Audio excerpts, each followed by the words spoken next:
Hello and welcome to Talk Ag to Me, a podcast dedicated to improving ag literacy around the globe. I'm your host, Brandon Black, and in today's episode, we're going to be busting some ag myths. So with us, to help out with this topic, we have Abby Prince. Hi guys, I'm back again.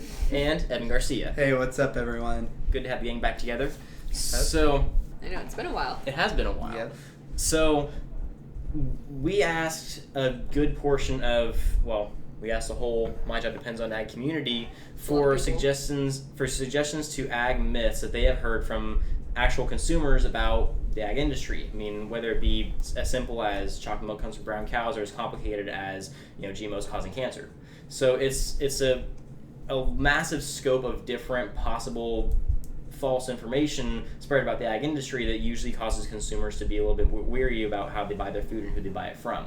So, we're here today to take on the task of trying to bust as many of these myths as we can.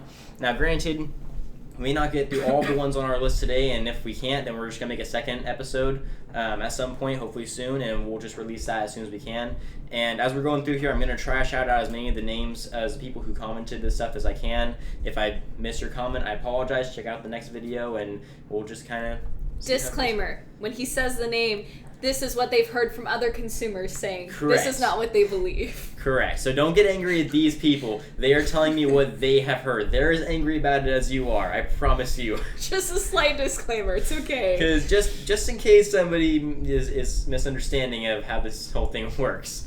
Yeah. And the other disclaimer, if I pronounce your name wrong, or if I misunderstand what you were trying to say by your comment, I apologize in advance, and if you want to correct me, by all means. And please do. One more disclaimer before we get into this. Okay. We're not going to go into extreme depth with every single answer just to try to save some time. We're still going to analyze and kind of, what's what I'm looking for? We're just going to talk about the myth and we're going to bust it. Right, and we'll go into a little bit of detail, but we're not going to go too far into it. If you guys want to go into detail with that kind of topic, either we can do an episode on it, so let us know if you want that, or there might already be an episode on it. Make a comment down below. Yeah, so, for a lot... I always see those YouTubers, comment down below. Yeah. Okay. Click this link right here. right. So yeah, right there. Comment on the video, get a hold of us on Facebook or Twitter or Instagram, wherever. Get a hold of us if you want to do a full-length episode on your comment, or might already have an episode on it, so just kind of check out for that. And yeah, without further ado, we're going to hop into this. Let's do this. So I'm going to be kind of the leader of this operation, I guess. I'm going to announce the category of whatever myth we're going to be busting here, and they're broken down to 9 categories. I'm going to announce the myth, or might be a fact, and I'm going to ask them if it's a myth or a fact. One of them has to tell me if it's a myth, and then they have to try to explain what the myth is wrong about, basically. Brendan will also explain stuff that we're not sure about. I will step in and explain some stuff as well. This is why we have 3 people. I'm a little unpolished this summer break. It's been some time since we've done some heavy thinking on these episodes, yes. So it'll be good for especially all of us. with this. We really got to think hard about it. Yeah, we haven't done this kind of stuff in a while, but it's a good time to get back into it. We're good. We got this handled. All right, so beginning with possibly the most common one I saw, one of the most common and one of the most probably controversial I've seen and one of the most important I've seen. We're going to go into the GMO category first, and this comment was left by both Joseph Callahan, Joseph K. And That's easy.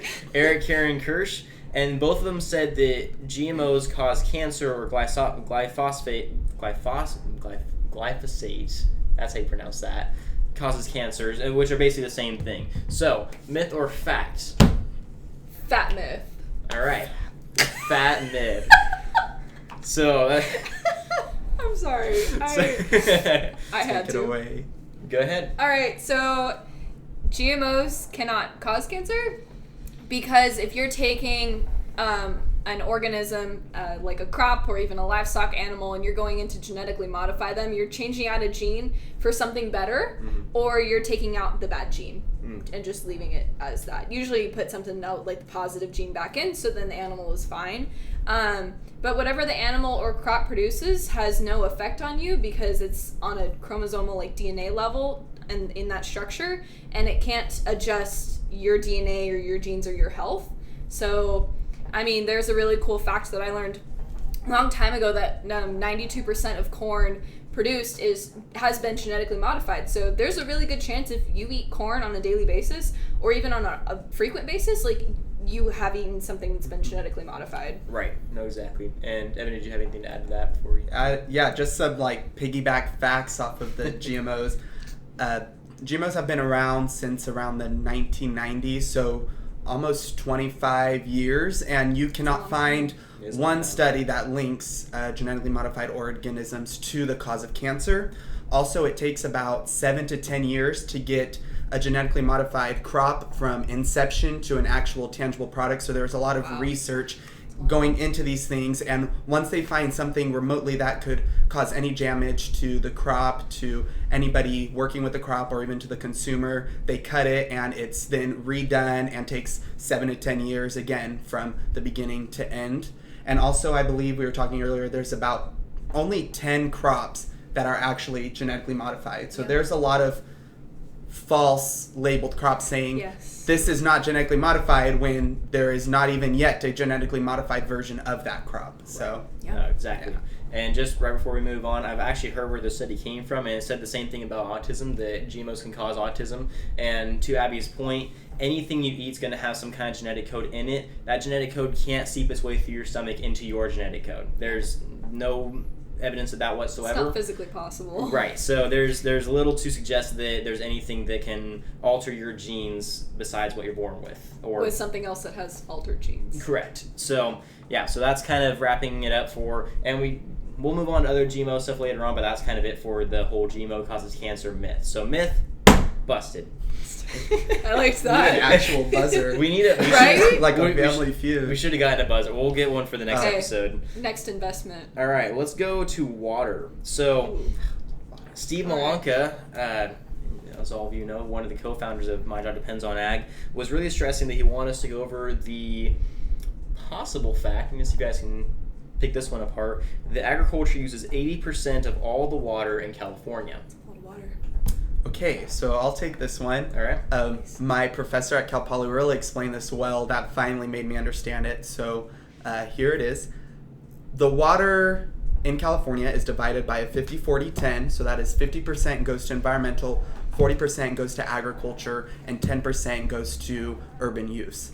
And where they get the number 80% of, so this fact or this statement is partially true because where they get the number 80% of is from developed water. So by developed water, we mean water that has been redirected by man-made redirected for the use of human consumption. So with environmental water, it is all naturally going to its places, flowing in certain areas. So once you take that out of the equation and create this new category of developed water, the 50% on environmental goes out, and now the other two double. So it is 80% of agriculture water, and then 20% of urban water is developed water in California, but not all water allocated. Yeah, that's a good way to put that. Very good information. All right, so moving on. Myth. Busted. We'll get a buzzer for the next episode. All right, I like it. We're going to go to one that I think is kind of important, and some misconceptions about farmers, aka farmers are bad. Wrong. So, Sorry. that's not the myth. Not yet. I made it a myth. It's wrong. It is a myth, but it's the category name. Okay. So this is one that I saw appearing pretty often, and I mean, quite a few people were kind of talking about it. Joseph K. once again brought this up.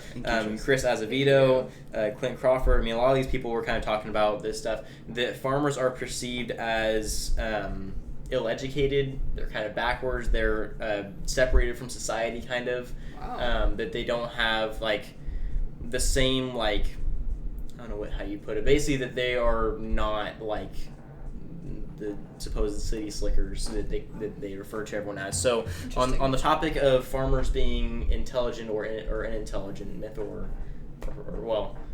farmers are stupid, myth or not? Definitely a myth. All right. Hardcore. Farmers are probably smarter than most people in this society. That's true. So just to add into it real quick, before you hop on the bandwagon. Oh yeah. Sure.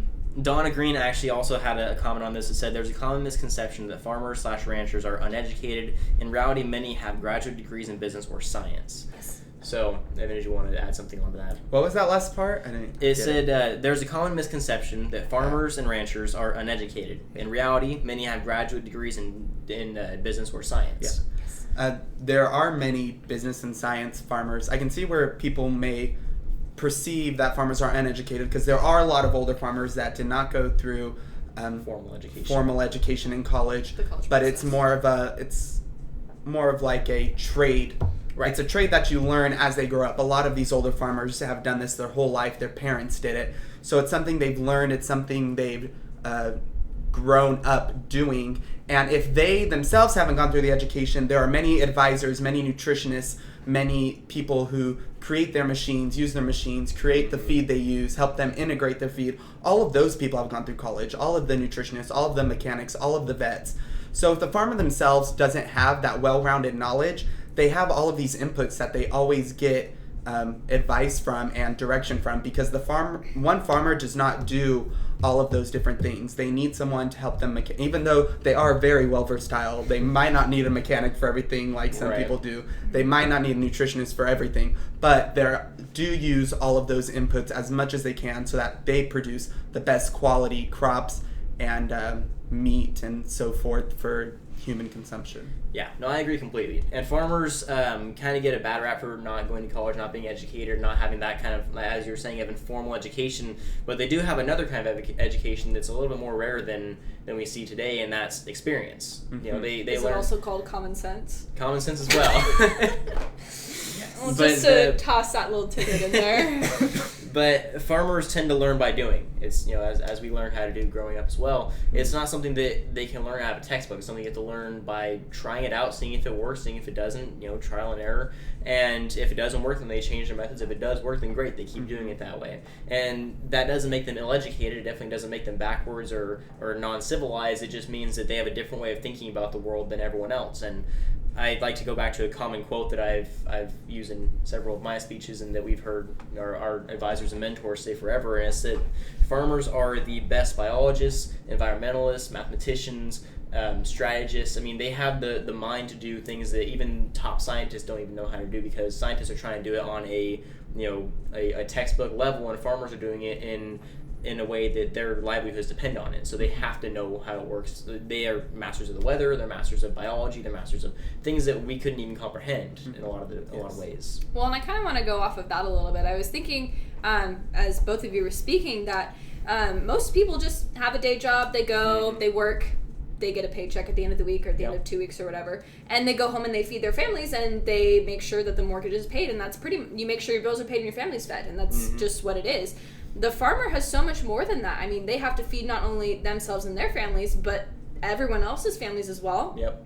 They're running their own business, and people don't know what running a business really takes. I mean, there's so many little details that I have watched my parents have to deal with over the course of my entire lifetime with their own business. Yep. There's so many little things there. They have to follow government policies, not only with animals, but also crops if they're doing both of those. I mean, there's so many little things that farmers have to watch out for that just regular everyday people don't realize. I mean, if you sit at a computer desk all day long, all you want to worry about is make sure that your computer turns on and that you can do your work just fine. Right. The farmer has so much more to worry about throughout the day, and so, I mean, they're very well educated in what they're doing, and they use all of their brain power every day to make sure that everything flows smoothly. Yep. No, definitely. And we could talk all day about the misconceptions about how farmers are viewed in today's society, about how they're just seen as old McDonald with their pitchfork and their bucket and all that kind of stuff, as we talked about many, many times in this show. But I think it'd be in all our best interest to move on, and we'll come back to that topic later because we have plenty of stuff under that category, unfortunately. Agreed. We got plenty to talk about. All right. Myth busted. We're going to go down to one that, I mean, we kind of had to expect is going to be in any conversation we have about agriculture: animal rights. All right. So one of the, and there's a lot having to do with the dairy industry that we're going to get to. I'm sure you're going to have a lot of fun with that one, Abby. We did cover a lot of stuff in our Cow Appreciation Day video with these kinds of myths. Episode. Go check it out. So go check those out. There's no link, but go check it out. I'll include a link somewhere. But yeah, there's just a lot of stuff like that about, like Jamie Schultz, male cows, or cows being taken away from their mothers, and talked about that last week. Jamie Schultz actually had a lot of these, farmers mistreating animals or cows being impregnated over and over and over again, and a lot of that kind of stuff. That's all stuff we talked about in that episode, so you can go check that out. Please do. Just for the sake of saving time, we're going to just hop over those. Maybe we'll come back to them and talk about them in more depth in another episode. One of the ones I wanted to go over, and we kind of touched on it in the cow episode, but it's kind of a big topic that gets talked about a lot that farmers tend to not address very often, I don't think, and that's that there's this misconception that and Jamie Schultz brought it up, and actually Rebecca S. Potter also brought it up, and it's with artificial insemination. Is that artificially inseminating cows is seen as some sort of rape, that sticking your arm in a cow is somehow cruel, or it's unusual, or it's dangerous for the animal in some way. The animal doesn't consent. So it's something that I think we need to kind of address pretty, efficiently if possible. All right. So whoever wants to take that one. All right, I'll start that one. So last summer, Brendan and I actually got our artificial insemination breeding certificates through All West Select Sires, and so that was really special for us. I mean, to be able to learn how that process worked. I mean, I've seen kind of breeders do it before, but never really that in depth. Yep. In order for a cow to produce milk, she has to become pregnant first. I mean, that's just like a female. We talked about this last week. For a female to start lactating, she has to produce a baby first. Mm-hmm. So with artificial insemination, it's actually a much safer method to use, especially in the dairy industry. I would assume as well in the beef industry. Those bulls are absolutely massive, and if we use artificial insemination, that removes the variable of the animal, either one of the animals getting hurt through the natural service breeding process. With artificial insemination, we can also pick bulls just by semen. I mean, if you want to increase your milk production, you don't have to just keep a bull on your property. You can just buy the semen to increase milk production, and there you go, and it's already ready. Another factor to think about is the price, like the money. You have to raise that bull, make sure he's well fed and well kept, like taken care of, and make sure that he's a good producer. I mean, that's a big factor when you're looking at dairy animals. When you're breeding a cow to a bull, I mean, you look at the size. You look at all of his genetics, how big the calf's going to be, because if the calf is too big to fit the pelvis of the mother, either the mother or the calf dies. Right. And so there's a big loss there, and then you just wasted 9 months of time and effort and money in an animal that no longer can produce. And so artificial insemination is a huge, huge, huge, huge technology for the dairy industry. It's been around since 1938. So it's been around for a really, really long time, and farmers, they get their use out of it. And most dairy farmers actually use artificial insemination for those reasons, and probably more. Yeah, I'd agree. Evan, you want to add anything to that? No? Good. Sorry, all right. I just took that one on. No, I'm not that's very what we expected. Well-versed on that subject, so I'm good. Kind of glad you threw in our experience with the artificial insemination certification. That was a lot of fun. Yes, that was a lot of fun. But yeah, no, I'd agree. So, myth? Busted. Let's move on to let's go environmental. That's always a fun one. All right. I mean, obviously we've heard a lot of these before. Some of these we talked about in that cow appreciation episode as well, so go check those out. A lot of those having to do with methane gas production by cows, and cow farts, and the dairy industry destroying the environment and all that kind of stuff. All of it's a myth. It's all a myth. And we can go into depth about all that, but like we said, we kind of did cover that in the other episode. Evan, I'm not sure if there's anything since you weren't there. Somewhere in the screen. Evan, since you weren't in that episode, I'm not sure if there's anything you want to add as far as that topic goes. Abby's the expert in that, so. Okay. I love my cows. So we're going to go on to another environmental one. And this one's a little bit more general, so I'm going to combine it with a couple other two. So Joseph K, he's been leaving a lot of them. He left some pretty good ones. Brought in a topic about ag destroys the earth. So I'm going to combine that with ag causes air pollution, also by Joseph, and agriculture runoff is the only cause of algae bloom by Janet Golden. Interesting. So those three topics I'm going to leave to you, myth or fact. They all kind of tie into ag causing damage to the environment. So. Would you like to start? No. No. Am I taking this one? The third one I've never even heard of that so one. algae bloom, I don't know a lot about it, so I really can't talk on behalf of that, unfortunately. We'll Google it. We'll come back to you. Yeah, we're gonna have a second episode. It looks like, so we'll do that in that episode. But yeah, as far as the ag destroys the earth and the ag causes air pollution and asthma and all that kind of stuff. Is there anything you guys want to say about that? I guess just one thing that I could say, I mean, we kind of discussed this a little bit last week as well with the methane and that sort of thing. Mm-hmm. Farmers are becoming they've always been decently sustainable, but as technology advances, they've definitely become more sustainable in reducing greenhouse gases and the amount of pollution that is being produced.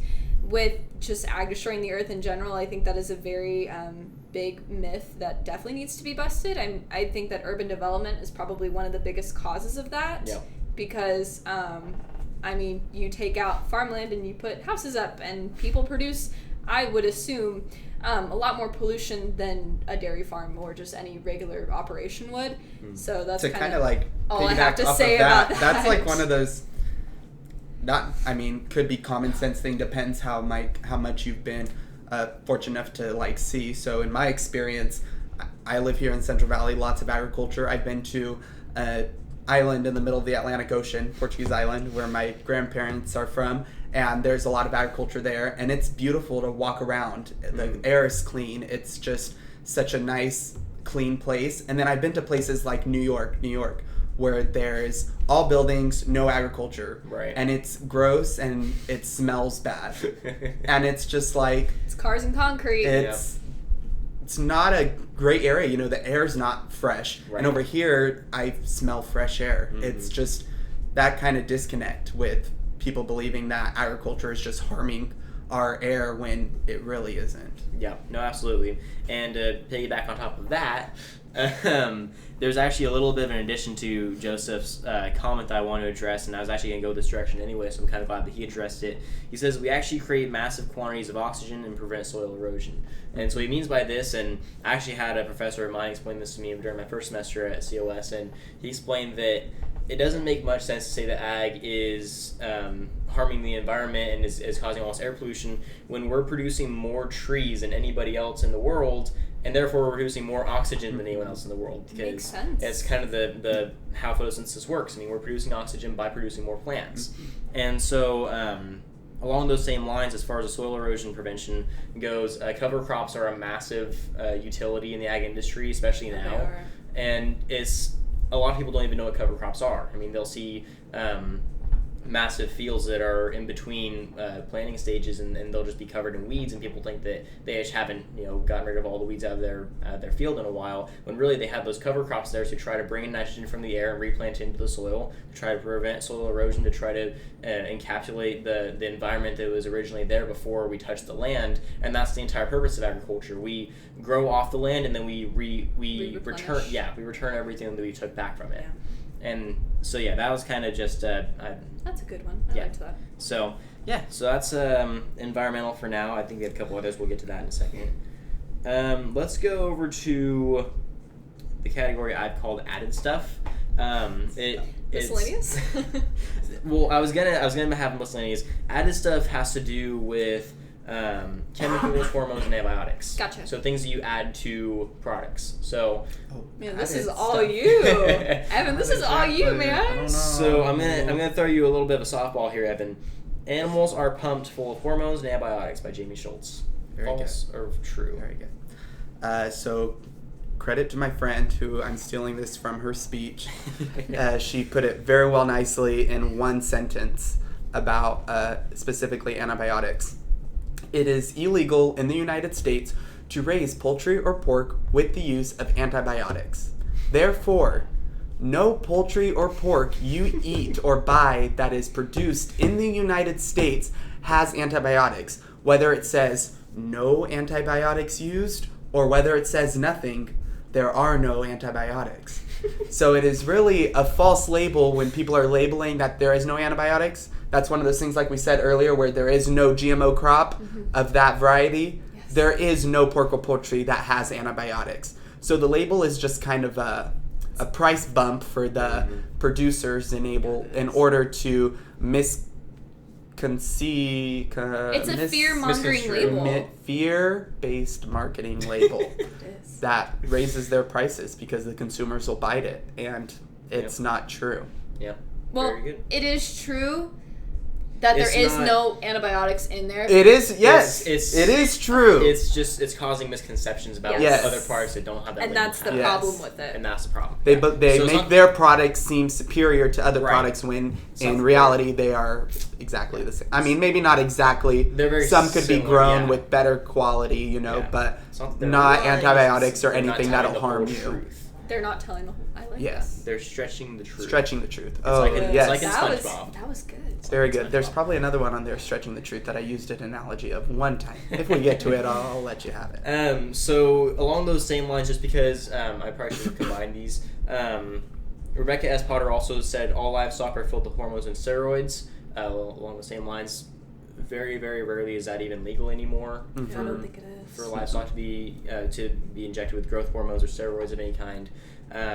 We talked about in the dairy episode, because there's another one in here that there are extra hormones and antibiotics in milk. That's illegal. It's illegal. If there is any found, it's They're taken dumped. during the pasteurization all process. done. They have this Yeah. really cool, they call it the charm test. And I'm not entirely sure how this test works. All I know is it's called the charm test. It tests for antibiotics. The milk, before it even leaves the dairy, is tested for antibiotics. And if they have any residue of it at all, the whole thing is dumped. Mhm. The entire thing. There's no way that milk will go to the processing plant. And once it gets there, it is tested again. Gotcha. Yeah, there And are if it many fails, steps. If it fails that, it's dumped immediately. Gotcha. So there's no chance Yep. at all. So, and by the way, that one was from Eloise Souza Gioletta. So, yeah. thanks for Also, that. another variable question. Less than 1% of the milk tankers that take milk to the processing plants have an antibiotic residue. Less than 1%. So, and they test it there. So you're perfectly fine. Yeah. You don't have to worry I about mean, it. just to kind of emphasize that in all aspects of agriculture, there are so many steps for safety taking place, all the way from producer to consumer before there is even a product to when the product is packaged. So many safety steps that if everybody does their job correctly and everything is followed by the regulations that are set in place, the United States has arguably the safest food supply in the world because of all those regulations and steps that we take. Yep, absolutely. So, myth That's busted. So, we're running a little tight on time here. So, I think what we're going to do is we're going to split these into 2 episodes. But before we end this episode, there's just a couple from my last category that I want to get to because there's technically a couple of categories I didn't get to yet, but we'll get to those in the next episode. But this category is pretty important because it's easily the most simplistic, yet one of the most populated categories as far as misconceptions go. Okay. And that is what I like to call adolescent misconceptions. So these are things that should be common sense. They should be things that you should learn as a kid, but they're often not. Okay. So just to give you a couple examples, Jamie Schultz actually gave me a good amount of these. So one, hamburger comes from pigs because it has ham in it.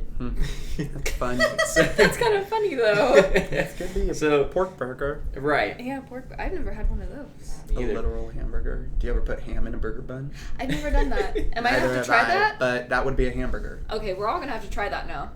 I'm down. Alright. So another one, we actually covered this one in the cow episode, so we'll have to go over that one. It's chocolate milk comes from brown cows. I wish. I'd have a brown cow in my backyard. And I want to add something onto that one because we also covered in the cow Go episode. to the link. Go to the wherever it is. I have to put it right For, here, like, 'cause the this is where I've third been this is where time. I've been pointing. all Okay, episode. we'll put it above Evan's finger. Yeah, so on top of that one, we also covered in the cow episode, cows have to be pregnant or have offspring to produce milk. So that one, I know we didn't get it because most people tend to think that was common sense, but I've heard it a couple times, so put it in there just in case. Fear for our generation. On our same topic of milk, we talked about this earlier. Soy and almond milk is real milk. Cringe. Myth or Well, I need to leave the room, please. Myth or not? Definitely a myth. You cannot milk an almond. Or a soybean. Or a soy. And if you do, I please milked one show, yesterday. Please show me how. I have a farm of almonds, and I milked them all. There was this funny video. I'm pretty sure I found it on Facebook. I don't know what the guy's name is, but he was like making this really funny video, and it was like, I have an almond farm, and I milk however many almonds, and he has like little like small like suction cup like nipple things like what we use in the dairy industry, and has an almond on each of them, and he's all, they produce however much milk a day, and they're making me so much money. And then you have like a mom almond and a baby almond. Do you take the baby almonds away from the mom almonds? No, they stay together. No, they stay together. As they get. No, they do. They stay together, is what he said, or something like that. But I'm gonna have to. Okay, we'll put that link. We're gonna put that right there if I find that later, or I'll put the name in the bottom. Yeah. And so yeah, it was really funny, and it was just great. like, this is unbelievable, and I hope that nobody believes this, that it's just something funny to watch. I guarantee people believe it. And it really doesn't taste that good. I'm sorry. I have tasted it because one of my greatest teachers once told me that if you're going to defend yourself, you have to know the other side. And almond milk, almond beverage, almond beverage, it really doesn't taste that good. So... Personally, I've never had it. I like dairy milk, and I'm gonna stick with that. Yeah. I don't drink milk either way, so I wouldn't know the difference. But I side with the dairy side because I like cheese and ice cream. I'm pretty sure I would. Chocolate milk from your local Rosa Brothers or Top of the Morn. If you have it anywhere, very good chocolate milk. Please or any try milk. it. Not sponsored, by the way. But if you want to. But if you want to, I'm accepting you know who to sponsorship. call. Shout out. Put my phone number right there. No, and then I have two more, and we're gonna get a bunch more of these. I guarantee if we do a second episode, and I ask for that'd more. be fun. So we might as well just finish off the adolescent misconceptions here. So this one's interesting. I think they all have been. It's true. This one is kind of sad because I know who said this too. I'm sure she's heard other people say it, but she says a lot of them. Clint Crawford, another active member on My Job Depends on Ag, said that she has heard someone tell her this and be completely serious about it. And I've actually heard the Prime Minister of Canada say this before in a speech. Yikes. I'm really afraid of what this is going to be. And he was saying it in regards to why they shouldn't rely on American imports anymore. And so the statement is, I don't need to get my food from any farmer. I will get my food from the grocery store. Mm-hmm. I've heard that before. So Justin Trudeau, the Canadian Prime Minister, believed this. He said that we don't need American imports as we had grocery stores. We don't need farmers anymore. I'd like to see what happens when he stops the imports and wonders what happened to all of his food in the grocery store. I think some people are starting to realize this a little more because I've seen on Facebook posts about crops and produce being out of stock due to weather reasons or whatever is happening in that certain area. They're starting to rise. So it kind of raises the question, and they're like, why isn't this in the store? Yeah. Like, well, it doesn't just get put in the store because you want it to. Can't just go in a has back to room be grown. And get more oranges. But I mean, in other countries too, I mean, they don't have I don't know, cantaloupe's probably not a year-round fruit. I would assume. I don't think it is. No, I don't believe it is. Okay, well, say in another country, they don't grow cantaloupe. They can only get it a certain season of the year when it's grown. I mean, the rest of the time, they're just out of luck. They don't get cantaloupe then. A big thing, like for Californians, I don't know if it's for everyone, I don't know, is like avocado. Yeah, and I don't know what company it is. I talked to them one time, but the biggest avocado company. Do you know who it is in California? One of the biggest. I'm not sure. I can't remember their name. I'll try to find it later. But they grow all of their avocado in Mexico because that is the climate that they need to grow avocado. So we can't have avocado without trade. No, here's another little one-liner about trade. Brendan knows this one. Sure. No country can produce all it can consume and consume all that it produces. Very brain teaser, but that's why we need trade. That was cool. That is for trade. I use that in many speeches. Yes. Wow. Yeah. So I mean, it's true, but I've never heard that before. Yeah. Good. So that was good. Yeah. So, and just to give one quick example of that, Sweden, I actually talked to a Swedish farmer about 3 years ago at the World Ag Expo, and we were talking about genetic modification and trade.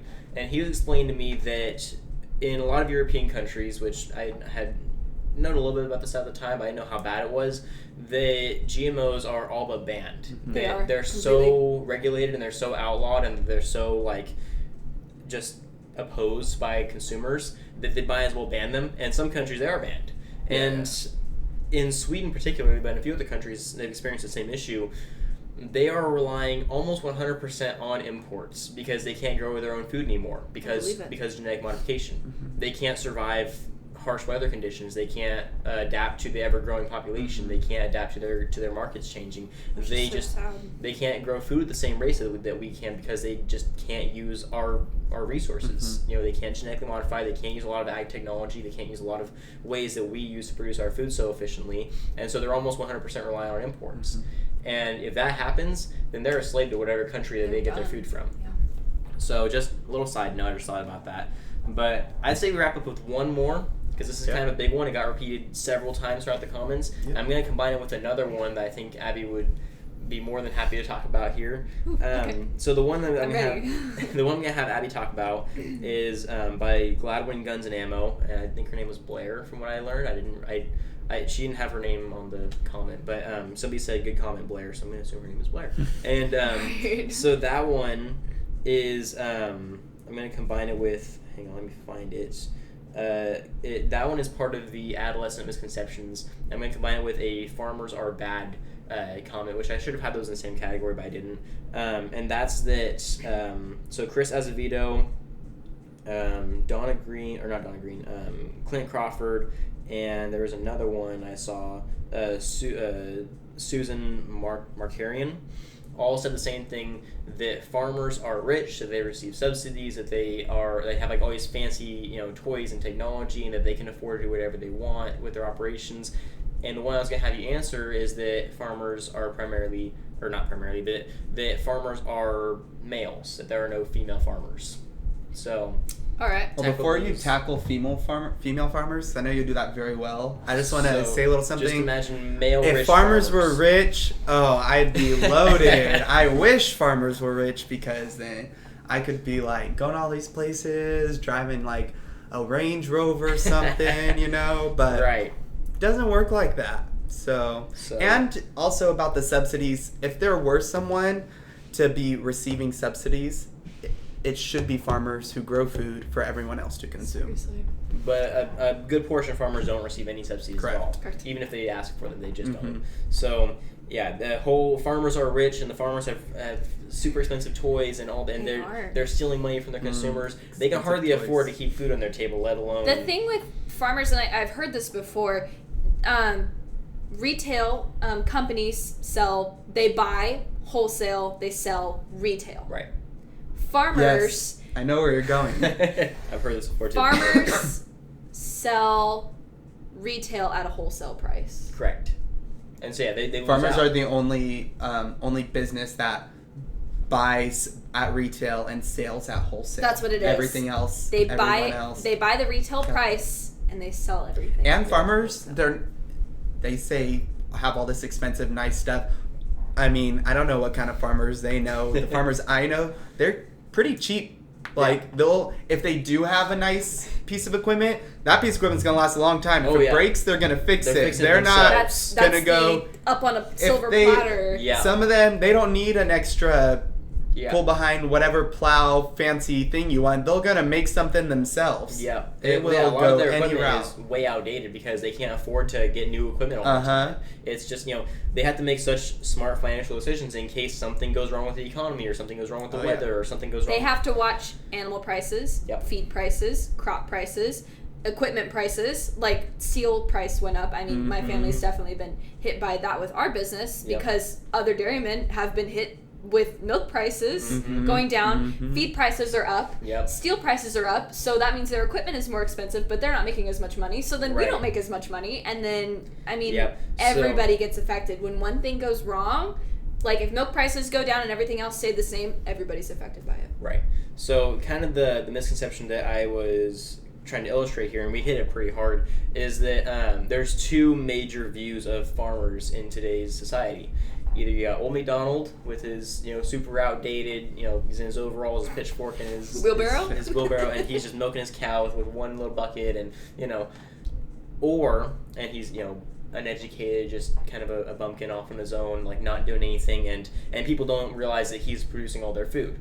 Or farmers are these super rich, males that are just like dominating all the markets, and they have like all these like factory farms where they're just like destroying these animals to make profits, and they're trying to destroy the environment. Like there's like these like evil business tycoons. There's no in between. Right. Whereas the in between spot that we're looking for is that farmers are extremely diverse. That's actually what farmers are. Take They're it very away. sweet. Take it away with the women in ag. All right, so there's a lot of women in agriculture, and it's becoming a very, it's becoming a very popular thing for women to get involved in agriculture. Another dairyable question. I know I say that a lot because I have to study a lot of dairyable questions. That's all right. But there's one about the American Association of Bovine Practitioners, and so it's pretty much just bovine vets. Mm-hmm. That's pretty much what it is. But you're more likely to have a female vet than a male vet. Yep. I mean, looking at like my animal science class that I took last fall, majority of the people in that class were female. Yep. And if you were male, you're in a different major. You're probably like ag ed or I don't know, another ag major that wasn't related to animal science, but you were still taking the class. So, I mean, you're more likely to have a female veterinarian. I mean, same thing with like a nutritionist. I mean, females are definitely coming up in that a little bit. It's still a very male-dominated field, and that's what I want to go into. And I talked to a nutritionist about it, and he's all, you would be diverse. I mean, you'd probably be the only only female out of 10 applications, and they'd be like, yeah, she's a female. I mean, she's... Even if I had the same qualifications, I bring something different to the table, Right, because I'm a woman. Yeah. I'm different. That's just what it is. And females have a different mind than a male does, and so we are definitely coming up more into the agriculture industry. I mean, look at the FFA organization. Oh, yeah. I mean, once Very women were involved, it's very female dominated. Since 1969, it's just like escalated. Like women, there's more. Bam, female. Yeah. That's what it is. I mean, not like, I'm not big on the whole female empowerment thing. Like, well, yeah, but it's kind of cool to see the see change. that much change, Right. I mean, it's a big deal, and women in agriculture is very popular now, and seeing other females getting involved makes other females want to get involved. Right. Yeah. And There's a whole pavilion dedicated to women in ag at the There World Ag is. Expo every February. The Women's Pavilion. Yes. They got a lot of cool stuff going on in there. I'm planning on doing a Women in Ag episode at some point if I can find somebody That'd be pretty cool. do it with, but that's a work in progress. But yeah, so I think that is a good place to stop, and we have a few more we didn't get to. We're gonna have a second episode at some point. We'll probably ask for some more. That way we have a little bit more, because I mean the rest of it will probably take up like 15 minutes. So I'll ask for a little bit more so we can kind of build up a little bit of a stronger episode for the next time around. And maybe if you watch this episode, you leave some more comments, you can just build Please up some more do, questions. yeah. Definitely, we can make this like a Mythbusters series. Anything we didn't of hit, ag. please. I mean,